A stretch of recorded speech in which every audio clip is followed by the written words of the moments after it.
रातो टिका देउतालाई पूजेसी माया मिठो जिन्दगी बुझेसी डालीको फुल हल्लाएसी झर्छ तिमी बसेकोमा नदुखाउन साधुले ज्यानलाई पीडा पर्छ। र यसरी जङ्गलको बिचमा आफ्नो जीवनयापन गर्दै आइराख्नु भएको भाइ विनोद महत्रा भाइले निकै नै मिठो गीत गाउनुहुन्छ। न्याउली बरु डालीमै निदायो तिम्रै यादले बिस्तारा भिजायो। एकदमै मिठो प्रतिभा भेटाउनु भएको रहेछ दाइ तपाईँले होइन। सुरुमा यो कसरी भेटाउनु भयो, कसरी फेला पर्नु भयो भाइले? यही मायाले सारा गुडायो रेलैमा यही मायाले पुर्यायो जेलैमा।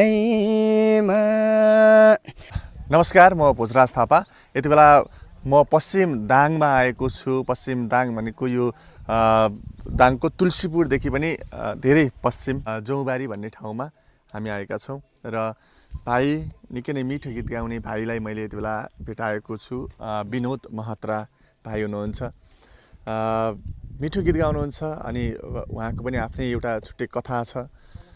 केही वर्ष अगाडि 3 वर्ष अगाडि वनमा लागेको डढेलो जब घरमा पस्यो, घर पुरै जलेर नष्ट भइसकेपछि, खरानी भइसकेपछि यति बेला उहाँहरू घरबार विहीन हुनुहुन्छ र भाइको प्रतिभालाई हाम्रो जुपु दाइले आफ्नो फेसबुक मार्फत सार्वजनिक गर्नुभएको थियो। त्यो देखिसकेपछि भाइसँग कति बेला भेटौँ भन्ने मलाई भइरहेको थियो अनि फाइनल्ली आज जुपु दाइ र हामी भएर भाइलाई भेट्नको लागि यहाँसम्म आएका छौँ। यो पछाडि रहेको घर जुन छ यो भाइ बस्दै आइरहेको घर हो भने अझै पछाडि त्यहाँनिर अलि पछाडि एउटा सानो टहरो छ र टहरोको छेउमा रहेको एउटा घर जुन जलेर नष्ट भएको थियो। र यसरी जङ्गलको बिचमा आफ्नो जीवनयापन गर्दै आइराख्नु भएको भाइ विनोद महत्रा भाइले निकै नै मिठो गीत गाउनुहुन्छ। एकदमै अर्ग्यानिक गाउँमा बस्ने व्यक्तिहरूले गाउने अनि एउटा गाउँले पाराको गीतहरू उहाँले गाउनुहुन्छ। मिठो लाग्छ होला तपाईँलाई जहाँसम्म लाग्छ। सुरुमै उहाँको एउटा मिठो गीत तपाईँहरू माझ राख्दै यो भिडियोलाई अगाडि बढाउन चाहन्छु। न्याउली बरु डालीमै निदायो तिम्रै यादले बिस्तारा भिजायो न्याउली बरु डालीमै निदायो तिम्रै यादले बिस्तारा भिजायो हो तिम्रै यादले बिस्तारा भिजायो।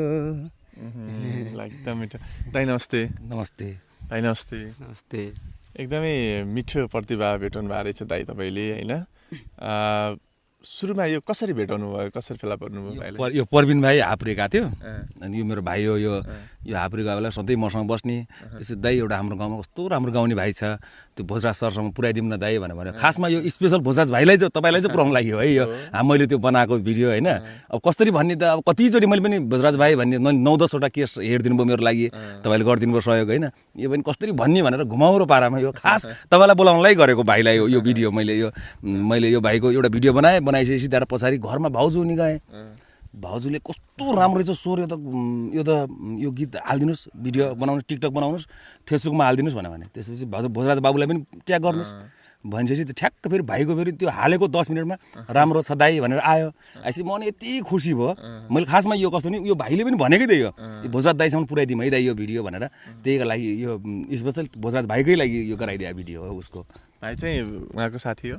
हजुर, म उस मामाको छोरा दाइ हो उसको चाहिँ। अनि मैले चाहिँ एकदम होइन उसलाई पहिलेदेखि भन्थेँ कि एकदम राम्रो लाग्थ्यो भएछ होइन, सबैले राम्रो मानिदिने गाउँघरमा होइन, एकदम राम्रो गर अगाडि एक दिन म यताउति दाइहरूसँग कुरा गरेर पुऱ्याउँछु भनेर हजुरसम्म पुऱ्याउने नै मेरो लक्ष्य पनि थियो होइन किनकि मैले त हजुरलाई चिने पनि थिएन दाइसँग घुम्ने देखिरहेको थिएँ मैले हजुरलाई टिकटकमा अनि त्यसकारण दाइसँग मैले कुरा गर्दा अनि आज हजुर पनि आइदिनु भयो र भाइको प्रतिभा राखिदिनु भएकोमा एकदम हजुर पनि आइदिनु भयो दाइ पनि आइदिनु भयो धेरै खुसी लागिरहेको छ त्यसको लागि होइन है एकदम मिठो गीत गाउने रहेछ है भाइले त्यो एउटा गीत भाइले गाएको गीत त्यो के को फापरको पिठो भन्ने गीत त्यो सुनौँ है फापरको पिठो पठाइदेऊ आमा फापरको पिठो पठाइदेऊ आमा यहाँको चामल साह्रै नै महँगो यहाँको चामल साह्रै नै महँगो छोटो गाइदिए एकदम ठिक छ एकदम मिठो छ विशेष गरी भाइलाई भाइको घरसम्म पुर्याउनमा मद्दत गर्ने आदरणीय समाजसेवी दाइ भन्न रुचाउँछु म होइन आफ्नो ठाउँ आफूले यो इलाका भनौँ यो ठाउँमा एउटा समाजसेवाको काम गर्दै आइराख्नु भएको छ दाइलाई म धेरै धेरै धन्यवाद दिन चाहन्छु आदरणीय जुपु दाइलाई धेरै धेरै धन्यवाद अनि भाइले एकदमै मिठो गीत गाउनु भएको छ भाइको प्रतिभालाई पक्कै पनि तपाईँहरूले रुचाउनु भयो होला मन पराउनु भयो होला भन्ने मैले अपेक्षा लिएको छु अब एक दुईवटा अझै मिठो मिठो गीतहरू सुन्छौँ है भाइ यही मायाले सारा गुडायो रेलैमा यही मायाले पुर्यायो जेलैमा चौतारीलाई सारा पिपलो छाया भो मलाई सधैँ अधुरो माया भो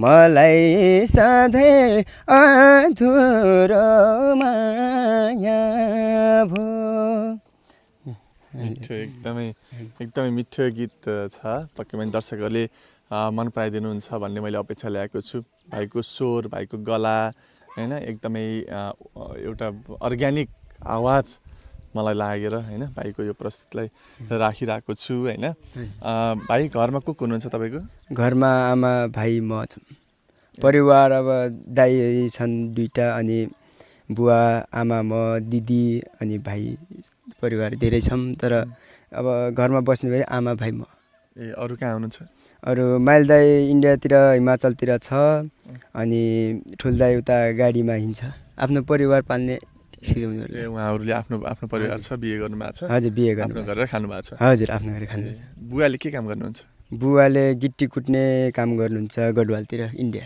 ए अनि भाइले चाहिँ अहिले यता के काम गरिरहनु भएको छ म पनि उतै गढवालतिर गएको थिएँ बिमारी भएर फर्किएँ त्यही भएर यस्तै घरतिरै बसिरहेको छ आजकल ए घरको कामहरू गर्नुहुन्छ हजुर घरको काम गाई बस्ती चराउने होला अथवा वनतिर जाने होला कि जे काम छ त्यही काम होला होइन हजुर वनको काम त गर्नुपर्छ कहिले दाउरा ल्याउने कहिले घाँस यस्तै छ काम हो हजुर ए अनि आमालाई कस्तो छ आमालाई अलि ठिक छ अब हातमा रड छ त्यो झिक्नको लागि इन्डिया जानुपर्छ यता गएर लास्ट महँगो लाग्छ अब त्यति पैसा छैन अब इन्डियामा लग्दा पनि अब कसरी लग्ने उता जाने पनि छैन दुर्घटनामा पर्नुभयो हजुर दुर्घटना भन्दाले पनि यस्तै रातको काम गर्दाखेरि परेको मजदुरीको काम गर्दा हजुर मजदुरीको काम गर्दा हात खुट्टा नै भाँच्छ हजुर हात एउटा खुट्टा भाँच्छ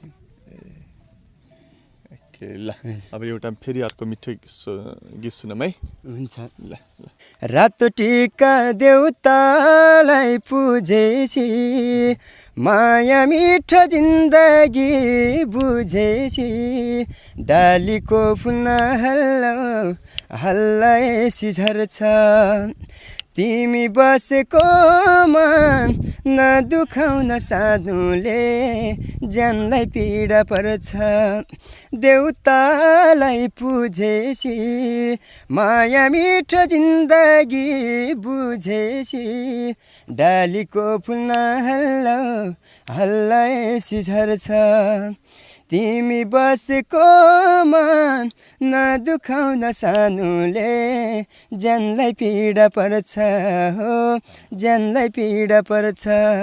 एकदम मिठो स्वर छ है। अगाडि बढ्नु है, मैले सकेको सहयोग मबाट हुन्छ। हुन्छ हस् अहिले जान्छ है। हुन्छ।